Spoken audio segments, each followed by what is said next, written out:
having with audio and that. I just thought I would bring that out in case anybody else would like to do that. Maybe that would help. I don't know. Well, I'll be muted here when necessary, and this isn't even a presidential debate or anything.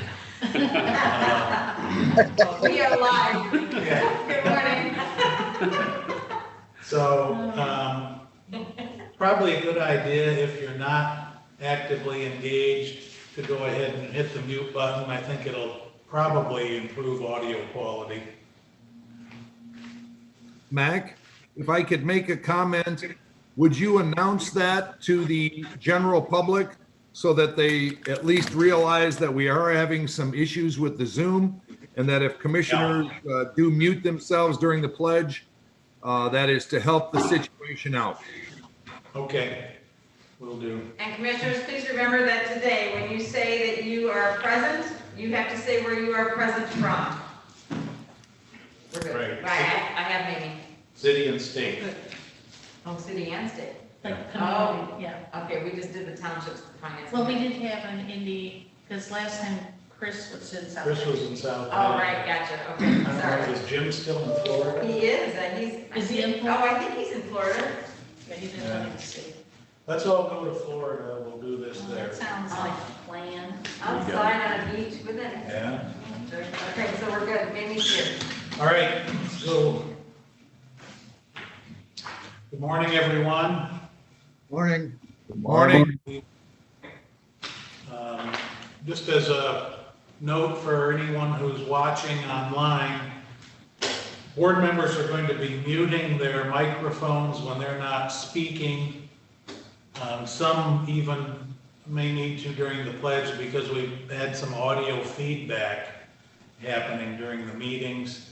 And then when someone is going to talk, they'll unmute in order to speak, and then we'll put the mute back on when they're done. And we're hoping this will improve the sound that you're getting out there if you're watching online. So with that, Commissioner Meeks, if you would lead us in the invocation, and then Commissioner Majerick in the pledge. Mr. Chairman, I'd like to say something to you. I don't know how I'm going to mute this and do the invocation, but I'll do my best. You want No, to? you don't need to do that. You leave it on when you're talking. Well, okay, I've just made a joke with it, Mr. Chairman, but I'll get up and say, say it. But Okay.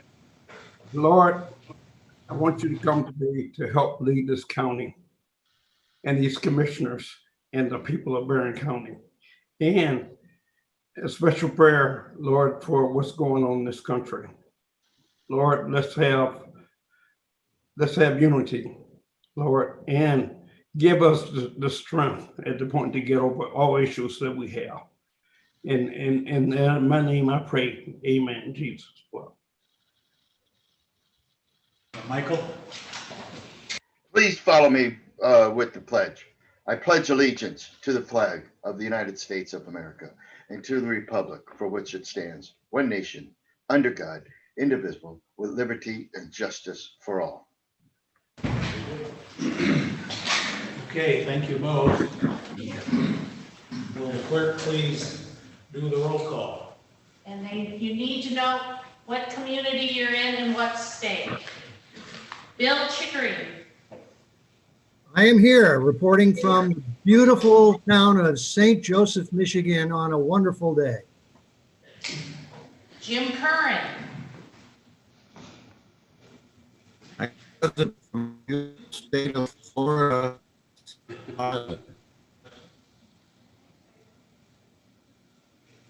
What town is he in? Jim, can you do that one more time, please?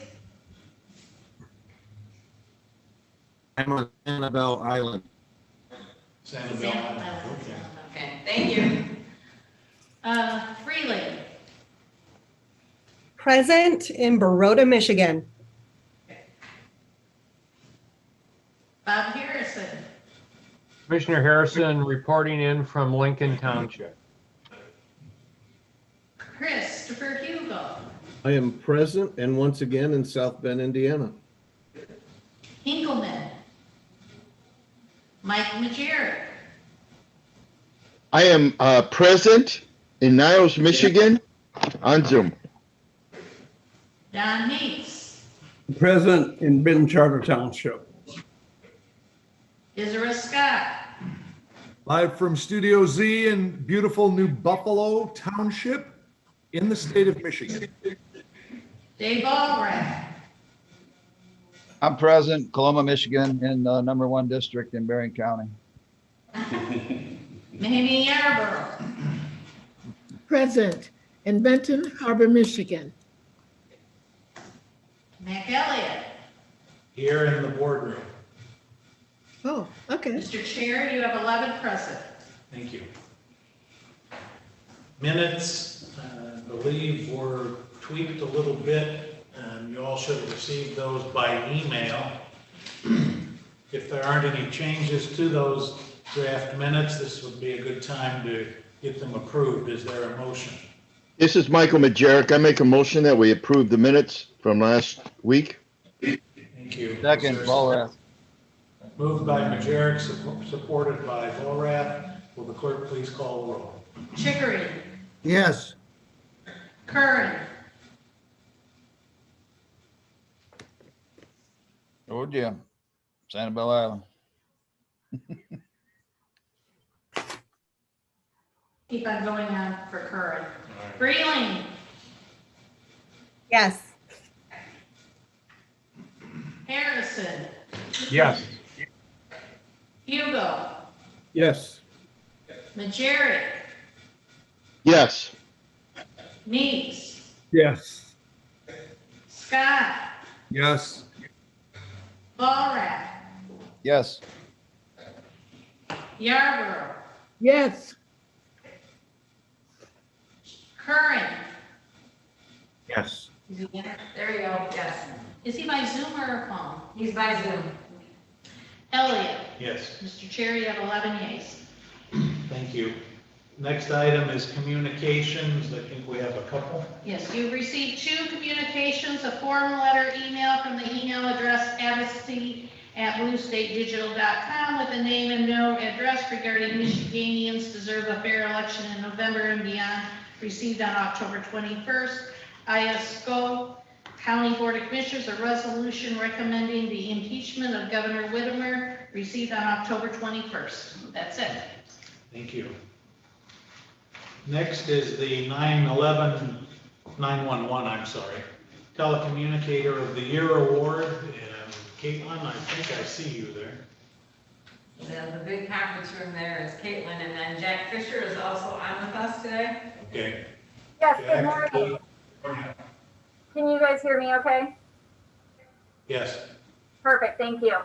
Good morning. Jack Fisher is our chair for our advisory committee, and he is going to be doing the presentation of our telecommunicator of the year. And we do have our nominees present with us, both Sarah Blurden and Melissa Hensley. Jack, if you would like to do the presentation for us, please. Certainly. Can everybody hear me okay? Yes. Okay. It's my honor to be here this morning to present and talk to you about the 2 nominees for the 911 Telecommunicator of the Year.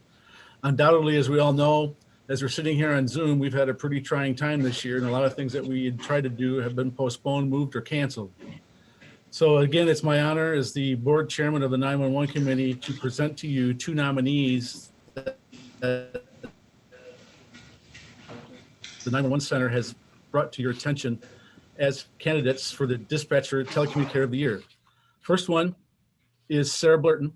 She serves the Public Safety Communications Center as a supervisor, but also as the lead communications training officer, and more recently as a terminal agency coordinator for LEAN, NCIS, and CJIS.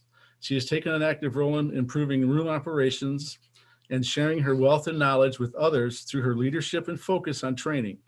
Her ability to adapt to situations and show patience and new employees has proven successful in her leadership role. Sarah has always been well-liked by subordinates and has the best interest of the department in mind, with the emphasis on adherence to protocols and dedication to the training program. Even as a leader, she is always willing to jump into the trenches and take on the duties of the call taker and dispatcher. Sarah is able to separate friendship from teammates and make the tough decisions that others are often not so willing to do. Her personal trademark of instilling a good work ethic and understanding the importance of following procedures will forever be left to those that she has trained and worked side by side with her. Even after she retires, in the meantime, she is by far the hardest working employee in the department with a huge heart and a lifetime experience.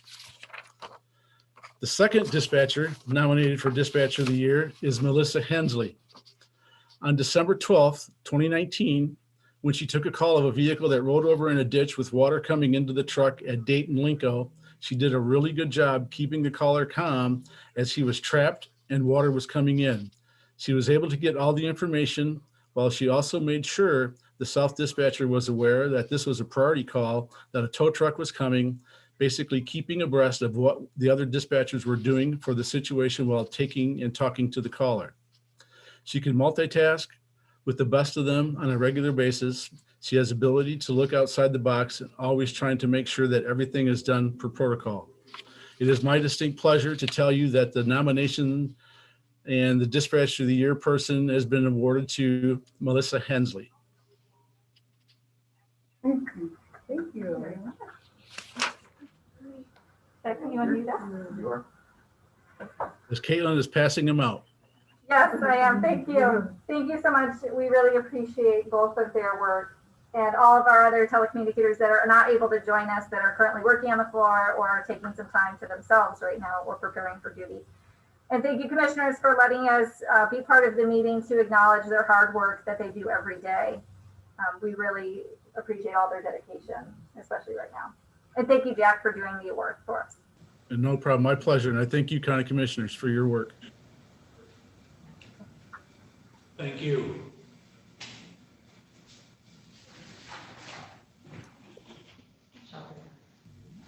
And, Jack, a happy birthday. yeah, I wish we could do these here in the boardroom. I look forward to when we can do that again. The next agenda item involves Senate Bill 321 with the undersheriff. Chuck? Mr. Chair? Mr. Chair? Yes. This is Commissioner Scott. Before Chuck gets going with his presentation, which is probably just as important, I don't mean to cut him off, but would the county administrator also and this board consider that when we do get back to live meetings, even if we had to do a special meeting on doing the resolution and presentation of these awards that the people have gotten while we've been locked down on COVID, I think would be if we could dedicate time just for that, to bring everybody up to speed, because I think it is very important. We all appreciate all the work that they do, but it's also a special thing to do that in the boardroom with their peers there also. Thank you. Thank you. Chuck Height. Okay, can you hear me? Yes. Okay. Administrator Seth, thought it'd be good to give an update to the board. As some of you may have gotten an email a little over a week ago, the governor signed Senate Bill 321 into law. And just give you a little bit of background, in July of 2004, Governor Jennifer Granholm signed PA 204177, which created the Michigan Law Enforcement Officer Memorial Fund. In early 2018, Governor Snyder signed a supplemental appropriation of $1.1 million, and the state broke ground on the memorial in October of 2018. As the commission was preparing to get the Sentinels built for the memorial, they were reaching out to agencies and making sure they had spellings correct for all the officers. And obviously, Berrien County Sheriff's Office has Elton Stover, who was on there from in the 1960s. But we noticed that Ron Kenzel and Joe Zingaro's name were not on there. So we reached out, Rick Lowell and myself went to the commission meeting, found that the criteria for the state wall memorial is you have to be MCOL certified at the time. And that's very strict licensing for law enforcement officers. And as we found, Ron and Joe did not qualify. That was unacceptable to us. Ron and Joe are on the national wall. They're also on our wall here in Berrien County. So we reached out to our local representatives. I want to thank Senator Kim Lasada and Representative Brad Paquette for their efforts. Senator Lasada right away worked on drafting the legislation that would make the criteria for the Michigan wall mirror that of the national wall, and that was what is Senate Bill 321. So through a long process in 2019, Judge Bruce, myself, and Senator Lasada, along with the support of the Michigan Sheriff's Association, the chiefs of police, testified in the Senate committee, and then the Senate unanimously voted in favor. Partly delayed to COVID and some other things. Brad Paquette was helpful in getting this pushed through to the House of Representatives, where again, Senator Lasada, myself, and Judge Bruce testified via Zoom, which we do now. And then the House unanimously passed this as well. So the governor did sign this into law.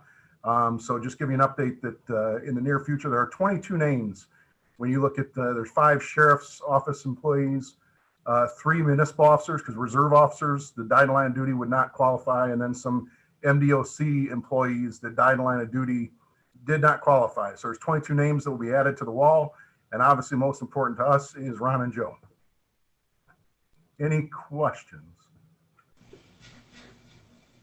Anyone have any questions for the undersheriff? And again, before we're done, I just want to really thank Senator Lasada for kind of spearheading being the sponsor of that bill to get that accomplished. And all the efforts, there's been a lot of people behind the scenes working that, but the Sheriff's Association, the chiefs of police, and that to help make this happen. Okay. We'll make sure to convey that to her. Was there a question? Yes, Chuck, this is Commissioner Scott. I'm sure of it, but I have to ask it now, that Stark and Rampy are on that? Yeah, so all of the MCO certified officers, and that would be your state troopers, like our road patrol. That's why Elton Stover was already on there for us. So if you're MCOs certified or grandfathered, when it used to be MLOTC, Michigan Law Enforcement Training Council, then MCOs, those were all on there. What it really affected was, so like the state police, the motor carrier officers are not MCO certified. Our jail staff is not MCO certified. A reserve officer for municipality is not MCO certified, and Department of corrections officers. So that group, there were 22 since 1834, I think they went back to look at, did not. But all of the law enforcement officers that would have qualified. The interesting thing is Ron and Joe were MCOs certified in their previous job, but because they're paid by the court, they lost that certification. So it was very important for us to see this through, and their names will be added. Yep, that's why I'd asked about Stark and Rampy on whether or not that they were included, because those are very near and dear to my heart. I knew both of them. Yeah, they would already qualify because of the MCO's criteria. Right. I didn't know if they fell under the old criteria prior to. I didn't know when MCOs took over. That's why I asked that. Yep. Anybody that was grandfathered was included. All right. Thank you, Chuck. I appreciate it. Any other questions? Okay, we'll move on. Thanks, Chuck. Thank you. We have the presentation of the drain rules by Christopher Quatron, who is here in the boardroom. Chris? Thank you, Mr. Chairman. Just a quick go through of in your packet, you have the resolution, and then we give a breakdown in a couple breakdowns. One was the, kind of looks like that is by drain. So you can go look through each drain and see what the assessment is by drain. And then we give a breakdown so you can see it by township, okay? Just at the last minute, I threw out my summary, which everybody got. I kind of had a little summary of kind of some, kind of an overview of notes. And this year, basically what the resolution does, it allows now the assessments, the annual assessments to be placed on the tax roll to send out, which will go in the February for February payment. It's kind of interesting because this would be, as I talk about, the expenditures during the drain season, which is almost like an 18-month season in our office. So some of this project was stuff happening last year, partial this year. So it kind of splits that annual, year. So as you can see in the summary I provided, each year we've been able to continue to reap savings, to continue to bring down the annual assessments. Remember, I took office in 2017, so 18 would be a half year. So 19, you start seeing the effects of my tenure in office. We were able to reduce it by $225,000 annually. Again, in 2020, on the totals, we were able to reduce another $370,000 annually. And then how that relates to the county, and we give you the two totals. Basically, we assess the county, but the county has asked us to give them kind of a breakout of a road portion. It's more of a guidance. The county itself makes that decision on the split out, but the total county has reduced down in 2019 to a $23,000 reduction, and in 2020 to $22,000, for a total of about $46,000 reduction just to the county. And to the road, in 2019, we were able to reduce it down to $22,000, and again in 2020, another $46,000, approximately almost just under $70,000 to the road in their annual assessments. That's just in the last 2 years, where it's almost $115,000. These are good real numbers and good things we are trying to do for the county and our citizens, and also keep our costs down. There's a number of reasons why this is happening. One is we're being very aggressive on refinancing and finding any savings we can on financing.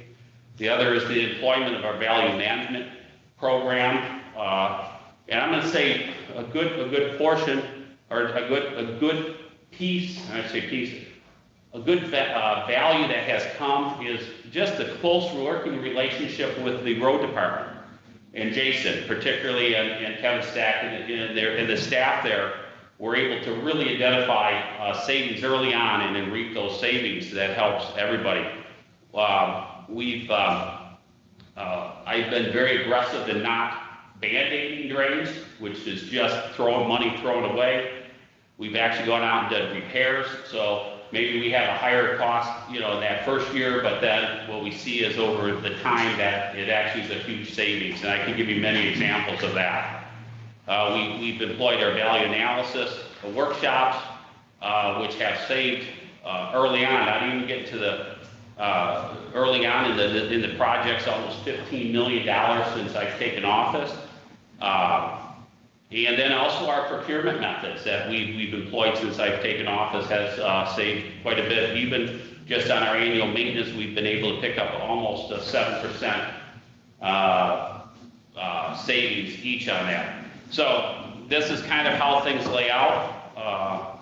If the board has any questions for me in regards to this, I'm more than happy to answer any of them. Any questions for the drain commissioner on the drain roll? Mr. Chair, this is Commissioner Scott. If I Yes, could, sir. I would like to thank Christopher for all the work that he's done, and him and I have worked closely. But that was one heck of a substantial savings that we came up with for the Schwartz drain in Three Oaks, which was a debacle. And that did lower assessments overall and did change the drain rolls and all of that. So I just wanted to thank him for the work that he's done on that particular drain. Chairman, Commissioner. Yes, ma'am. Mamie Yarbrough, City of Benton Harbor. Good morning, Christopher Quatrain. Good morning, Commissioner. I would like for you to explain to me, and I'm asking this because I was asked in the grocery store about what is it that you're doing in Waterville. I don't know if it's township or city or what, but something that the residents understand or know about or are having great concern. One of the projects we're doing right now is the South Waterville. Just give you kind of the area that is if you get off 94 heading into the city or the village of Waterville there, off to your right, just past the Taco Bell behind, around where the Catholic church is, and there's a school there, is the area where we're doing the work. This petition actually started under my predecessor. When I took office, we looked at that. It was somewhere around a $6 million project at the time. We were able to save in our value analysis and value engineering and smart design, get it down to just under $3 million. That includes replacing all the water, a number of the water lines in there. That's being paid by the water department. So what we did is we partnered with the city and took on the advantage of savings while we had having the streets dug up. But that includes new roads, new sidewalks. We're removing a portion of a Park Street, which is going to become a park and a retention center. So we're metering the water out. So we're adding a huge sustainable feature there. Like any project, you have people who just love it and people who just don't really care for it. So, you know, they're vocal. This was, when I took office, the village of Waterville there was very excited about this project. They wanted to reinvent this neighborhood. They see this project as a reinvention of this suburban neighborhood, and also the adjoining developments. There's been one that has sat stagnant for a number of years. They're hoping by cleaning up this area that with the water problems, with the problems with the domestic water, that it helps give it a boost. You know, in that area there. So the average assessments were fairly low, although anytime some people get an assessment, even if it's $1, they're not too happy. You know, and I don't blame them sometimes. You know, no one likes to pay taxes, neither do I. But this is the investment in their neighborhood and investment in their properties. I think is important for that. And did that help answer your question? Yes, and this is what I told the lady. She said, we didn't know about it. Well, I told her there had to be public hearings and for her to talk to her, you know, community. She didn't want to give me her name. But when you say water, is it the utility? Is that what you mean, the water is being worked on and all of that? Yeah, the domestic water, that's handling. What's interesting about this project is we actually sent out surveys. We had town hall meetings. We had, again, you know, the board determination was done prior to me, but we had town hall meetings. There's meetings at the village itself. They put out meetings. There's lots and lots of communication with it. I mean, more than any other project I was involved, because the village of Waterville, this is a flagship for them. You know, so I think some of what you're seeing is just some of the, what do you call, election year bantering of, you know, and that's happening there by different oppositions that's happening. But like I said, there was a lot of communication on this, including a survey. Whiteman actually sent out a survey because as we were going to close Park Street. We wanted to know what the neighborhood wanted to do with that area. We sent out Whiteman sent out different options. We came back and the option that gave the most votes by the landowners, that's the one we used. The school itself, which is adjacent to that, we had meetings with the school and the school board. They actually gave a chunk of the property to the drainage district to create this retention pond, which is going to be kind of a landscape. It's going to be a landscape feature now. The church, St. Joe Catholic Church, is part of the churches here. You know, the St. John's, St. Bernard's, St. Joe here. That's all part of the same parish, you know, general parish. They gave a chunk of their property too, which is the back parking lot, to develop this landscape feature. So, you know, it's always shocking to me when you have so many people involved, so many different, you know, government entities, so many different private entities, that you still get stuff, sometimes just some ugliness from some people. It's amazing to me sometimes. Yeah, and I said a number of things, you know, about, I know there must have been hearings and all, knowing how you worked. I was able to say that was a young woman, and I don't know if she knew because a bill came or whatever, but maybe it'll make her more aware of what's going on in a community and she'll participate. Yeah, Yeah, it's good. I think when we finish the project, I think the city, the village, I keep calling it the village, they've been very active. I think it's gonna be a great asset, and it's gonna kind of, like I said, move the village where they're trying to go. I think the Board of Commissioners should be very proud that they helped with the financing and help reduce the cost to the residents here by helping getting the best interest rate. And I hope when we get done, I hope we all can go out, walk in and can see what's happening. One of the things is the Park Street there, we're just putting in the land. They're going back and getting a grant to actually put some kind of pavilion out there. So there's going to be some, after we're done, or this part of the project done, they're going to come back through and do some other improvements in that, on that area.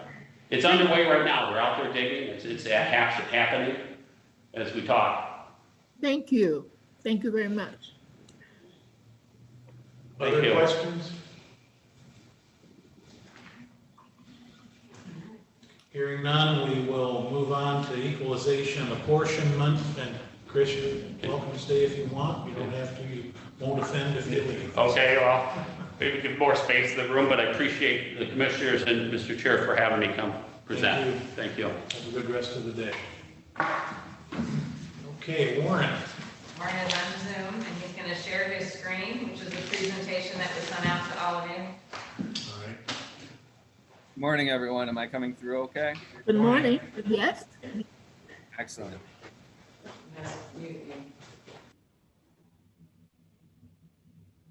All right, is my screen shared? Oh, good. Okay.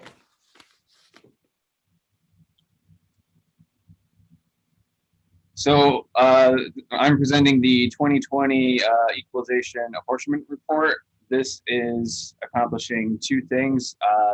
First, the presentation of the millage rates to be approved throughout the county, but in particular, how those rates will be applied against taxable value.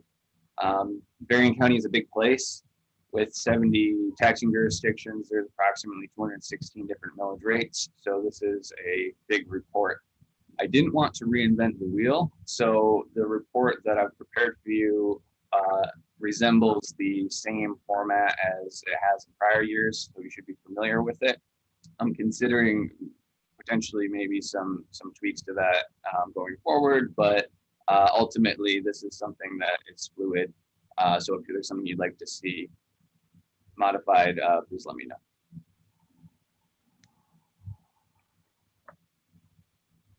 So what we're talking about here is not only an approval of the rates themselves, but an assurance that they have complied with any required rollbacks.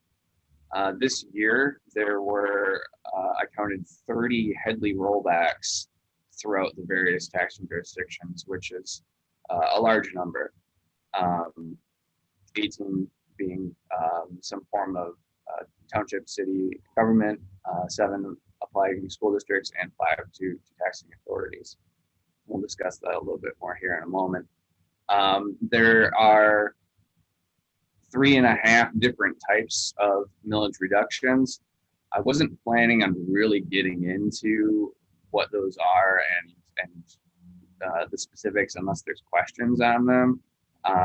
So I'm just gonna kind of quickly blast through them here. The first being the Headley rollback. That's the main one that we see. That's what I was referring to a moment ago when I said that we have approximately 30.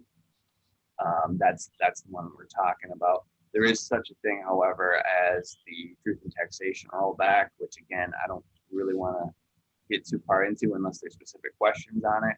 And again, the last one is a truth in assessing or truth in equalization rollback. This is what occurs if we had applied a factor to a township or a city back when we did county equalization in April. Hey, Warren, this is Brian Dissett. For whatever reason, we're getting some breakup of your audio. How many more slides do you have to go? Maybe 10. Mr. Chair, would you be okay with us pausing and having Warren just come into the conference room? Sure. Warren, be right there. I know cause you a little bit of stress, but if you could come to the conference room to finish up the presentation, we'll have to figure out how to advance your slides.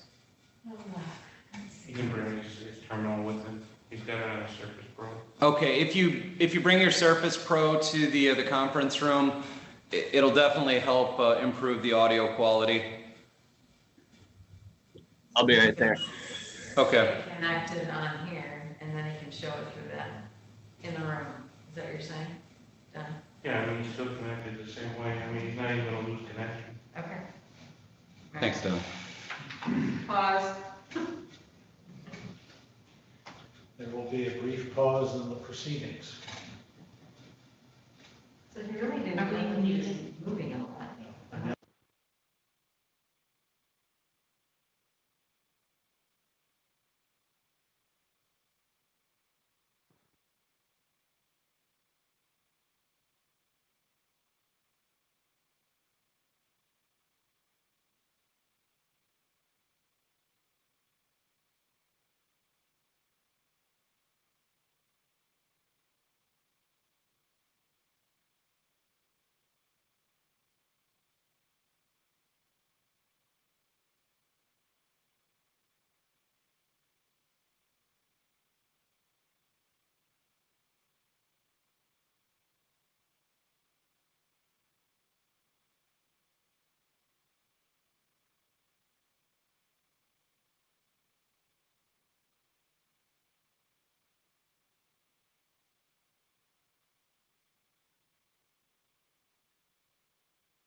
That's why I try to speak up first. I don't want him to figure my judgment.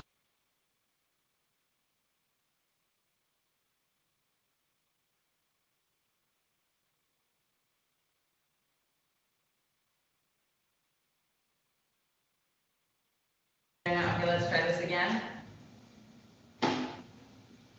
Okay. All right, thanks for bearing with me there, everyone. I don't know where I got cut off at. Can we start from the beginning? Yeah. I'll just take it from the top. So this apportionment report has essentially two objectives. Initially, to not only present the millage rates, but then to show the impact of those millage rates applied against the taxable values. There's a lot of jurisdictions in Berrien County, 70 taxing jurisdictions. I approximated something like 216 different millage rates. So this is a big report, a lot goes into it. I've kept the format the same this year, so it should be familiar to you. If you would like to see any changes, as always, please let me know. That said, I'm maybe considering some modifications for next year, kind of make it my own, but I didn't want to reinvent the wheel. I'm still a little bit out of breath from running up here, so. So you're not only improving the millage rates here, we're making sure that they have complied with any statutory reductions or rollbacks. This year, I approximated 30 required Headley millage reduction fractions, which is a large number. I should have recorded in here last year's number for comparison and neglected to, but I want to say it was around maybe 8 or 9. So there is a lot more reductions this year. I didn't want to spend too much time getting into the specifics of the rollbacks. There's 3 different types, but unless there's specific questions on one, I wasn't planning on getting into too much detail. The first, however, is the main one that we see, that's the Headley rollback. And that's what I was referring to a minute ago when I said that there's approximately 30 of them. Another type of rollback is the truth in taxation rollback. Again, I'm not planning on getting really too much into this unless there's specific questions. But then there is also the truth in assessing or equalization rollback. This is what occurs if we had factored a township or city during county equalization back in April, which we did not. So I mentioned the 70 taxing authorities previously. Here's your breakdown of what that looks like. Again, Berrien County is a big place. We have more than most in Michigan. Now, discussing specifically what you see in the report, the first 11 pages are going to break down the total millage rates against each source, whether that be a local unit or the county millage or the school's millage, and it will tell you what the rates are depending on what property type we're talking about. So if you've got a non-PRE property, as in, say, a second home, it will break down your rates depending on your jurisdiction, your township, and your school district versus your PRE rate, or if it's a commercial personal property or an industrial personal property. Advancing further into the report, beginning on page 12, this is where we shift to the taxable values. So the first section is your rates, the next section is your values. And it breaks it down in the same fashion. I've provided some charts in the report. This is just one example of them. On page 18, this will show you a comparative for the municipalities, all of their rates against each other, so you can see the various levels, just as an example. Starting on page 19 of the report, this is my favorite section. This will tell you in each township or city, not only the rates, but also the taxable values, and then furthermore, it breaks it down. So it tells you what other extra voted millages may exist, whether that be, in the case of the county, the senior millage or the law enforcement millage, etc. So this is the biggest section of the report because it covers every municipality, but that's where the most detail is. At the end of the report is an overall sort of high-level view of what's going on. It gives you, again, the millage rates against the taxable values, and then projects the estimated dollars resulting. So this isn't part of the report, but it's something that we've done for the last couple of years, and it's just a comparison of millage rates throughout the state of Michigan against other counties. You can see here that our allocated rate, that's our operating millage, is the 29th lowest in the state. When we consider our extra mills, our seniors again, our parks, our law enforcement, we are the 10th lowest, with our total net rate being the 9th lowest in the state of Michigan. Breaking down the extra millages individually, we can see here that our public safety millage is the second lowest in the state. Only 43% of counties levy some sort of public safety millage, at least according to the analysis that I performed. The dispatch looks like 42% of counties levy some sort of dispatch millage. We are the 13th lowest. We're tied with Delta County. Excuse me. Senior center millages, 84% of counties levy some sort of senior mills. We're tied at the 8th lowest. And last is the parks millage. Not a lot of counties levy a parks millage, but of those that do, we are the lowest. One thing I really want to stress here is the law requires that we approve, or that the board approves apportionment by October 31st. However, we of course have the November election, wherein there are 9 millages potentially slated to still be collected in 2020. So in the event that any of them pass, you're going to see me again next month, because we're going to have to do an amendment here to incorporate those new rates. So can we get you to run up and down the stairs? And I'll run up the stairs if I have to. That's all I got, unless there's any questions. Any questions for Warren? Yes, this is Commissioner Meeks. Yes, I sir. and could he explain this Headley to me and briefly about the Headley rollbacks? What is that? Could you explain that just briefly, not to go into great detail? Play between Headley and truth and taxation while you're at it. Sure. The Headley reduction is intended to, I'm going to actually read right from my slide here. Ignoring additions and losses, any current operating millage must be reduced if it would produce more tax dollars adjusted for inflation than it did last year. So what this is essentially saying is that if a taxing jurisdiction value has increased more than inflation, and the way I like to think about it is the wrong type of value increase. If the wrong type of value increase is more than the rate of inflation, then that taxing jurisdiction is obligated to roll back or reduce their millage rate so that they are only getting that benefit of inflation. One thing I want to stress, however, is that's not necessarily meaning that that taxing jurisdiction is getting less money, because what it's doing is, when I say additions are excluded, that's saying that value increases from things like new construction are not included in that rollback calculation. So that taxable value increase is allowed, for lack of a better word. Does that, I didn't want to get too far into it, but does that address the question, Commissioner? Yes, it does. I understand a little more about it. Thank you. Outstanding.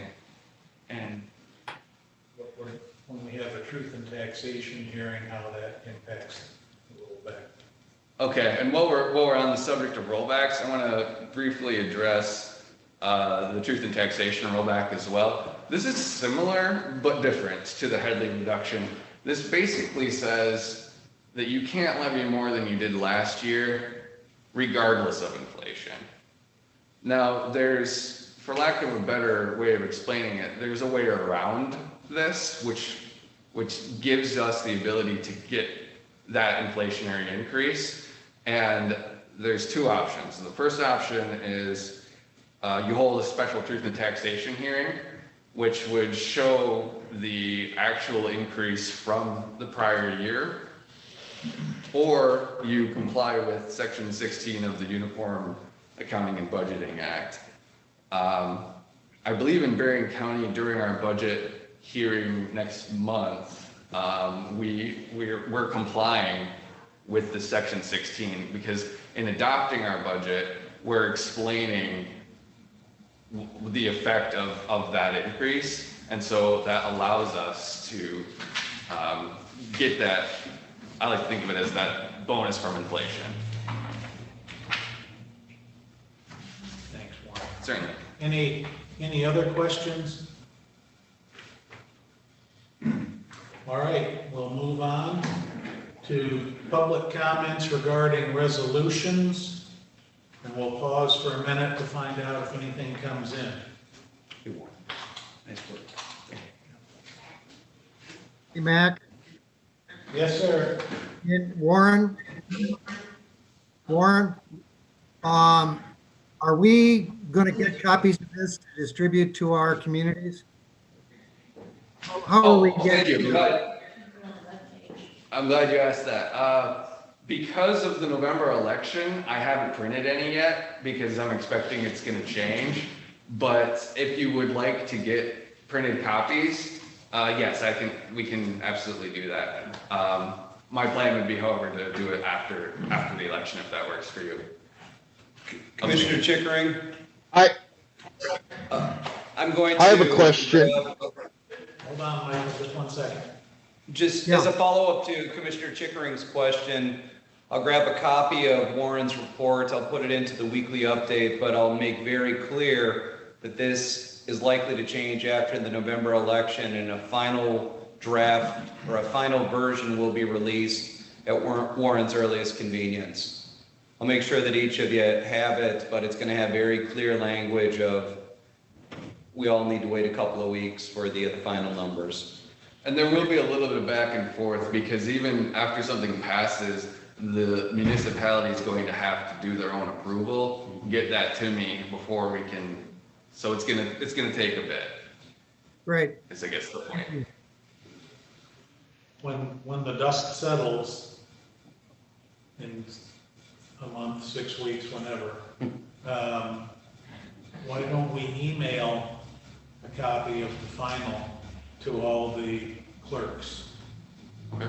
City, village, township, so that each one of those local units will have it. I gotta tell you, coming from the city side, I'm looking at this report, and coming from the city side of government, we were constantly being scrutinized by builders, by residential builders, saying, you know, oh, it's so much cheaper to be located 15 miles down the road. Having that document is just really, really helpful for the local units to just be able to compare their comps. So I say this with complete sincerity. I think it's a really good report, and it potentially has a lot of value to the local units. Great, thank you. Yeah, I think the clerk has an email that broadcasts to all the local clerks, is that right? You have a I have a group email. group I email, do, yeah. You do as well?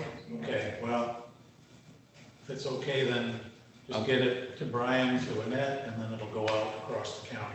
Can we also put it on the website? We can make it available on the website as well. I always do put it on our website each year too, so it'll be up there. Okay. Mr. Chair, Yes, sir. Commissioner Scott, am I understanding, because my suggestion would be, with this COVID issue that is going on, we do not know how much more of a spike we're going to get. I would appreciate it if there was a way to possibly email that complete document on the Warren's report to all the clerks of all the municipalities, because it does get to the point of contact between the commissioners and the municipal officers.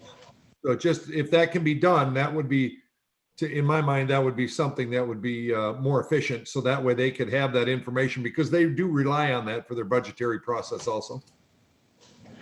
Great idea, we'll do that.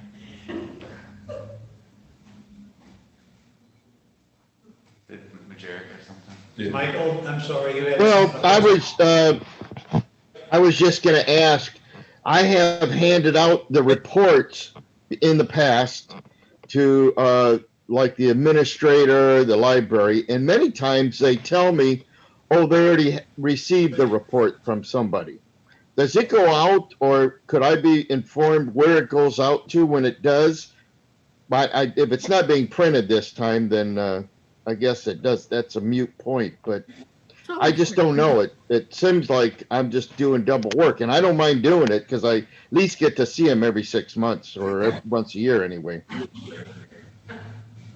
All right, well, one thing that perhaps we could do is, if there's someone that you want to receive it, someone in particular, we can make it a point of sending it directly to them if you wish. No problem. And with it being on the website too, that could be, provided to anyone, just an email of a link even. Well, I don't mind doing, I enjoy meeting with the people, but it's just sometimes they act like, oh, we already got this, and I'm just taking up their time, so. If we can be informed. We can get you hard copies as well. Yes, ma'am. Mimi? Scarborough, Benton Harbor. I thought we received the copies, and one went to the municipality and one went to the school, the school district. All the years we've always received them. And one in the library would be good. I think the question that I was going to ask, I forgot. I'm trying to think. It was real important. I don't know. I don't know what I was going to ask. That came into my mind about where those books go. I don't know. All right, well, if it comes to mind, just speak up and we'll get you in to share that. Thank you. Thank you. Any other questions before Warren goes back to his office? All right, thanks, Warren. In the meantime, we may have had comments come in about the agenda resolutions.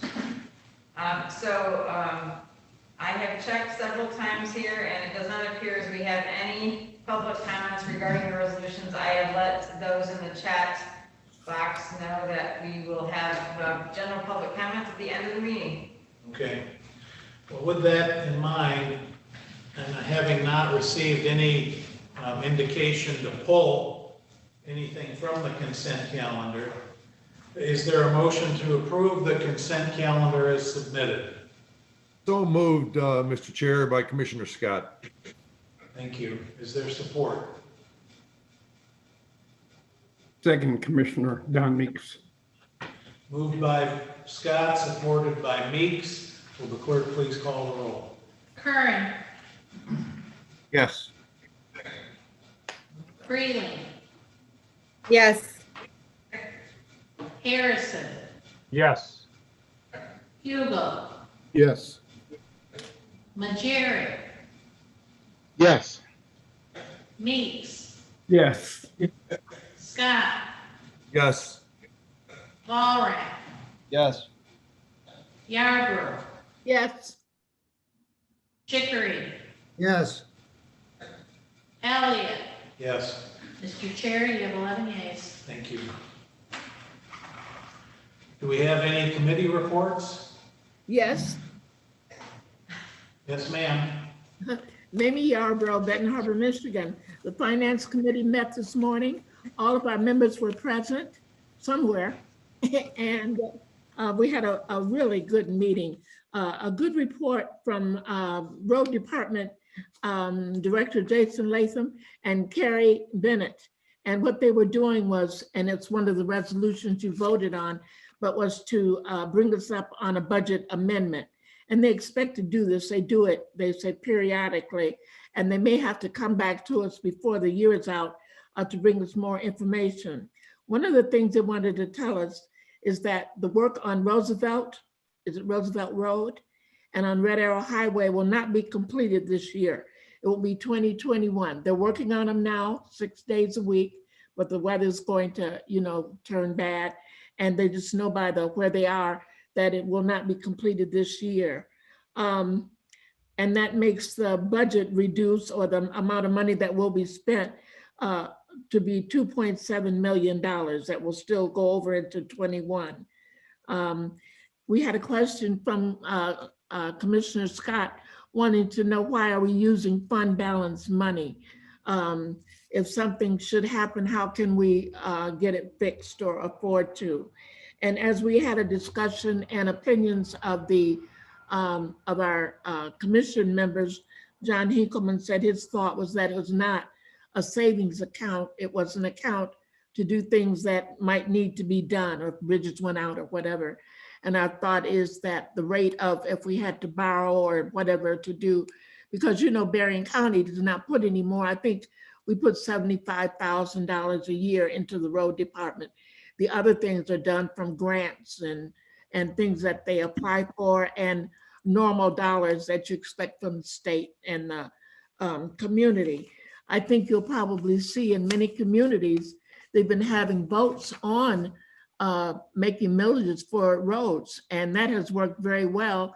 And it ends up with the communities being very proud that they have that. And many of the things they say what they want done, and the road department usually agrees and are aware, and they put a portion of money, their millage money, with what that the road department would have normally spent, and they get more done. And so that is working real well. It seems to have just a good relationship going with the communities and the different governments. John Hinkleman gave us a very good example. There was a bridge, and it used to have a weight limit of 60 tons. And now it's a weight limit of 6 tons. So they were not knowing how they were going to get across M140 with their produce, after they pick things and whatever. And he was able to get in touch with the road department as a citizen, and the other citizens there. And they did something and raised something, and they were able to get the trucks in and out of this area. So just an example of the things that they do. It's one thing they do that's very interesting. They've done it, this will be, I think, the 3rd year, is that they have a meeting with all 22 townships in Berrien County.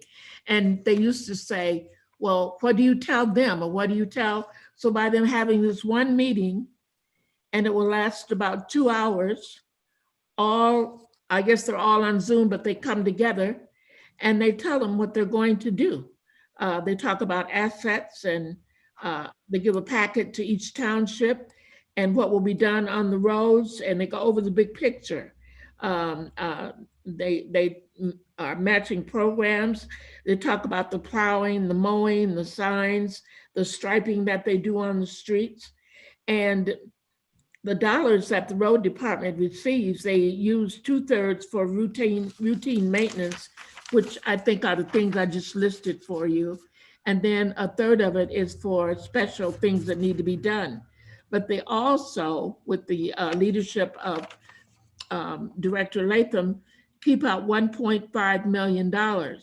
And they make that available to matching 50% funds by a community. Again, they say, we need to fix this, we need to fix that. And most of the time, the road department agrees because they've been out and they know what needs to be done. And so they're just working well together, it sounds like. For example, they used to let some of the communities decide about, I put fluoride and then I realized I think that's for teeth. The chloride treatment is, that's for dust control and all. The road department makes that decision rather than leaving it up to different communities and all. So they have asset management discussions, and I asked them about, I know the road department does not work in cities, but I said, well, what about villages? And villages are treated the same way as cities. They do their own roads and things. But if they need stripes, they can contract with a Berrien County Road Department, and they do stripe the different streets when they're doing others, and they charge them the same amount that they would charge in the villages and cities pay for that. So I'm trying to see. That's what we discussed with the road department. And then we had Courtney Davis to come in from the Berrien County Health Department. And what she was asking for was sole source improvement. And it's a couple of projects that they need to do.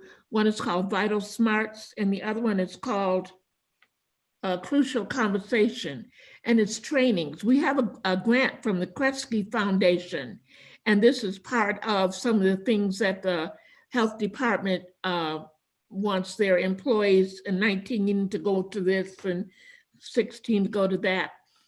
They'll have 2 staff that will become trainees. They will be certified, and the certification and the license stays with Berrien County. And they're also able to offer it to other departments. And what it is, I guess, is how to do business and how to, avoid conflicts and all with the people that you're dealing with. And so it'll continue to further their work. And with the COVID now, they're finding that there's so much more, dealing with all people, and it's just necessary.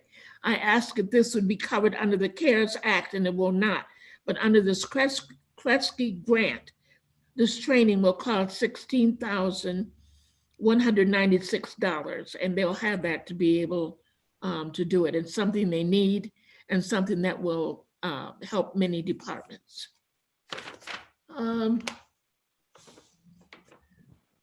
Let me see. We approved the minutes, and then we talked about equalization and amendment to the roads. Brian told us there was a downpour of water in the courthouse.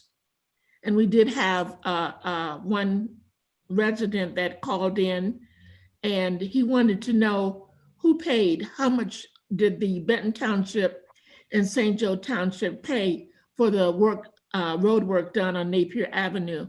And because there's so many Brians, excuse me, because Jason Latham and Carrie Bennett was still on the phone, still in our meeting, they were able to send right away to Brian Doucette and say that the amount that St. Joe Township and Benton Charter Township had to pay on Napier was zero. Neither one of them, because it's a county primary road and there is no charge. And so Napier and Twin Cats, there's some money came from those for other things. And if they had asked for something different and unusual, there would have been a charge, but it is a county primary road, and that is what the road department does. I think that's all. Members, are there other things that we may need that I left out? Madam Chair, I think you covered it very well. Oh, yeah, it was an excellent report. I did want to explain one thing, just for clarification. We have always talked about this as a board before on the single sourcing. Yeah. Where we don't like to do that, but it goes out for bids. But on this particular single source approval for Vital Smarts Leadership Development, Courtney Davis has assured us that this is the only company that provides this type of leadership training. And it would also be known that once the leaders get training in this, that it could also be used for other departments within the county, that they could also be trained in this type of leadership also. I just wanted to extend that. Thank you. Thank you.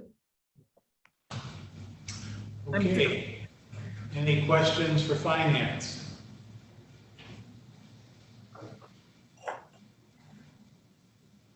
All right, hearing none.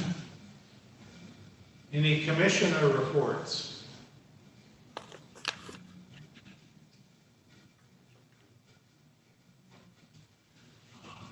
Hearing none again, the administrator. Oh, Mr. Chair, Commissioner Scott, I kept forgetting to hit unmute. I just wanted to make sure that all the commissioners know, we did have a broadband brain trust meeting scheduled for today. Due to scheduling conflicts, that meeting will not happen today, but is now rescheduled for next Thursday, when we do not have an official board meeting, but we will have the broadband brain trust at its same time, but only on next Thursday. That's all I had, sir. Thank you. All right, thank you. Does the Mr. Chair. Yes, Terry. This is Commissioner Freeling. I'd just like to really briefly give an update on the Southwest Michigan Planning Commission's meeting that we had on Tuesday. Make the board aware that there are a couple of points of interest.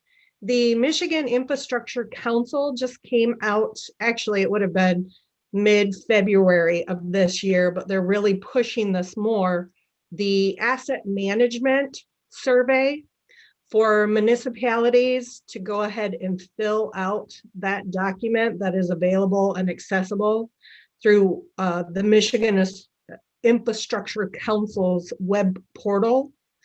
So anybody who may have a business municipality who is looking at asset management, it's a little bit different in the concept of managing your assets, but kind of giving you an idea and a guidepost to work from on prioritizing expenditures and the condition of your assets that you have and the direction with which you wish to go toward for your municipality. So if anyone is interested, they're welcome to reach out to Chris Martin at Southwest Michigan Planning Commission for further information, as he's the point of contact on that particular issue.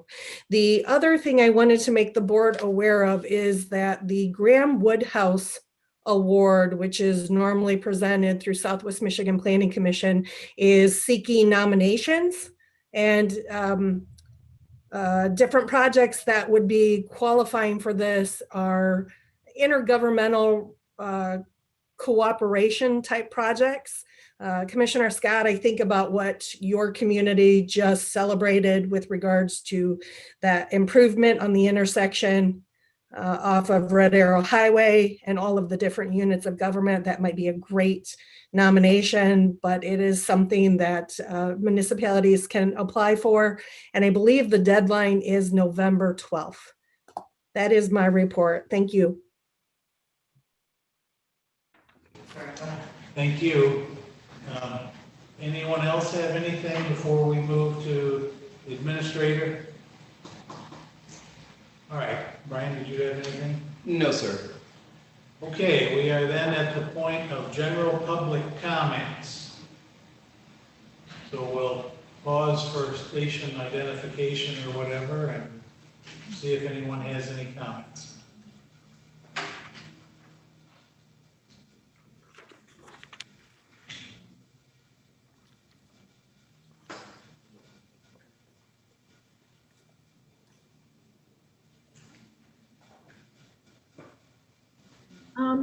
May I ask, Chairman?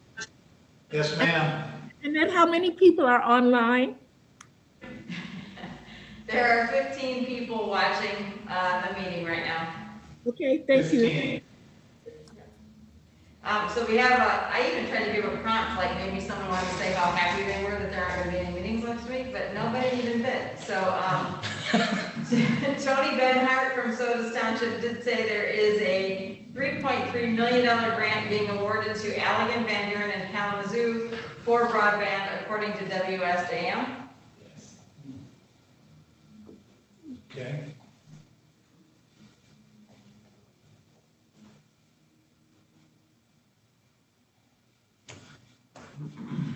I wish it had that little like thing so that you could tell when somebody's typing, but we don't get that on here, so. While she's looking, 410,000 was awarded to Mercury Broadband to build in Berrien County. So. Have they been, Chairman, Mayor, have they been in touch with Berrien County? Yes, ma'am. The information's been somewhat limited. I think they just got the state's commitment, so I would anticipate as we get closer to 21, we'll have a lot more details coming. But they've got 410,000 out of a $12.7 million total pot from the state of Michigan, and they're targeting areas in Berrien and Cass counties. Their total plan is about 750 underserved households will have access to their product, 90 businesses, 4 community institutions. Those include Countryside Academy, Eau Claire Elementary, Faith Victory Fellowship, and Southwest Michigan Research. The grant will require that work be wrapped up by September of 23. So a couple of years for this thing to get completed. And Administrator Doucette, I had this in the newspaper, if you all want to know. It was Tuesday, October 13th. You know, I asked in one of our meetings what this was. So we, Commissioner Scott Freeling and who else? Curran, are you on that committee? So are you all still working with it, but it's something different? Or we can have as many as we can, or what? Mamie? Yes. Mamie, from my understanding, and the other commissioners can correct me if I'm wrong, but there happens to be certain things like the grants that we're applying for through the USDA for the rural broadband.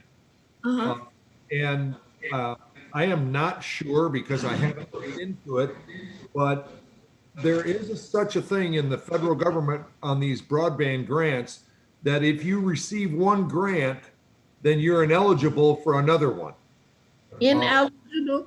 Yeah, we could be ineligible for the one that we're seeking. So I don't know that to be true, but those are things that we are going to be talking about in our Broadband Brain Trust meeting. But we're always looking for where we can take the most amount or receive the most amount to better Berrien County. So we'll let you know.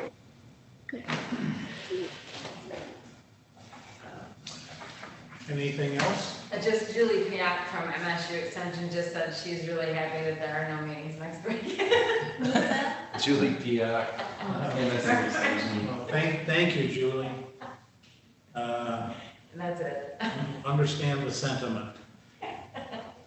We'll go to other business. Does anyone have any? Hearing none, announcements and reminders. We aren't meeting next week. And if there's nothing else, we will stand adjourned to, I believe it's the 5th of November. Have a good day, everyone. Thank you. Thank you all. Thank you. You seem Thank almost you. happy. You don't have a meeting next week. You're gonna see an email from my day off request as soon as I get back upstairs.